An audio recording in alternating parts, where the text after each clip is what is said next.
حضرت سلیمان علیہ السلام زمین و آسمان کے درمیان ہوا کے دوش پر سوار ہو کر سیر کیا کرتے تھے۔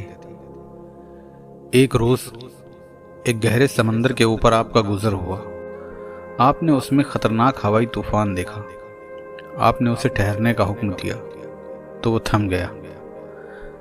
پھر آپ نے سرکش جنات کو حکم دیا کہ پانی میں غوطہ لگا کر اندر کی خبر لائیں۔ انہوں نے ایک ایک کر کے غوطہ لگایا تو اندر موتی کا ایک سفید گنبد پایا جس کا کوئی دروازہ نہیں تھا۔ انہوں نے اوپر آ کر حضرت سلیمان علیہ السلام کو ساری بات بتائی۔ آپ نے حکم دیا کہ اسے باہر نکالو۔ انہوں نے اسے باہر نکال کر آپ کے سامنے رکھ دیا۔ آپ اسے دیکھ کر بہت حیران ہوئے اور اللہ سے دعا کی، پروردگار اس کا راز منکشف فرما۔ آپ کی دعا سے وہ گنبد ایک مقام سے اتنا پھٹا کہ دروازہ بن گیا۔ آپ اندر داخل ہوئے تو دیکھا کہ ایک نوجوان اللہ کی بارگاہ میں سجدہ ریز ہے۔ حضرت سلیمان علیہ السلام اسے دیکھتے رہے۔ جب اس نے سجدے سے سر اٹھایا تو آپ نے اس سے پوچھا کہ تو فرشتہ ہے یا جن ہے؟ اس نے عرض کی، نہ میں فرشتہ ہوں نہ جن ہوں، بلکہ میں ایک انسان ہوں۔ آپ نے پوچھا کہ یہ کرامت اور بزرگی تو نے کیسے پائی؟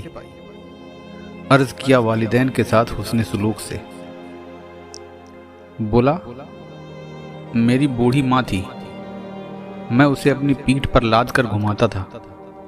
وہ میرے لیے دعا کرتی تھی، اے اللہ میرے بیٹے کو نیک بختی عطا فرما اور میرے مرنے کے بعد میرے بیٹے کو ایسا مکان عطا فرما جو نہ زمین میں ہو نہ آسمان میں۔ جب اس کا انتقال ہو گیا تو ایک دن میں سمندر کے ساحل پر گھوم رہا تھا۔ میں نے موتی کا یہ سفید گنبد دیکھا۔ جب میں اس کے قریب ہوا تو یہ میرے لیے کھل گیا اور میں اس میں داخل ہو گیا۔ میرے داخل ہوتے ہی اللہ کی قدرت سے یہ بند ہو گیا۔ پھر اس کے بعد مجھے پتہ نہیں کہ میں زمین میں ہوں یا ہوا میں ہوں یا آسمان میں۔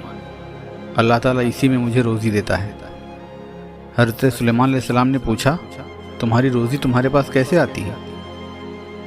بولا، جب میں بھوکا ہوتا ہوں تو پتھر سے درخت نکلتا ہے اور اس درخت میں پھل آ جاتے ہیں اور اس سے دودھ سے زیادہ سفید، شہد سے زیادہ میٹھا اور برف سے زیادہ ٹھنڈا پانی کا چشمہ نکلتا ہے، تو میں پھل کھا کر وہ پانی پی لیتا ہوں، اور جب میں شکم سیر ہو جاتا ہوں تو وہ درخت اور چشمہ غائب ہو جاتے ہیں۔ سلیمان علیہ السلام نے پوچھا، تو دن اور رات کو کیسے پہچانتا ہے؟ عرض کیا، جب صبح ہوتی ہے تو گنبد سفید اور روشن ہو جاتا ہے، اور جب شام ہوتی ہے تو اندھیرا چھا جاتا ہے۔ اس طرح میں دن اور رات کو پہچان لیتا ہوں۔ پھر حضرت سلیمان علیہ السلام نے دعا کی تو گنبد بند ہو گیا اور شتر مرغ کے انڈے کی شکل کا ہو گیا اور سمندر کی تہ میں اپنی جگہ چلا گیا۔ بے شک اللہ ہر چیز پر قادر ہے۔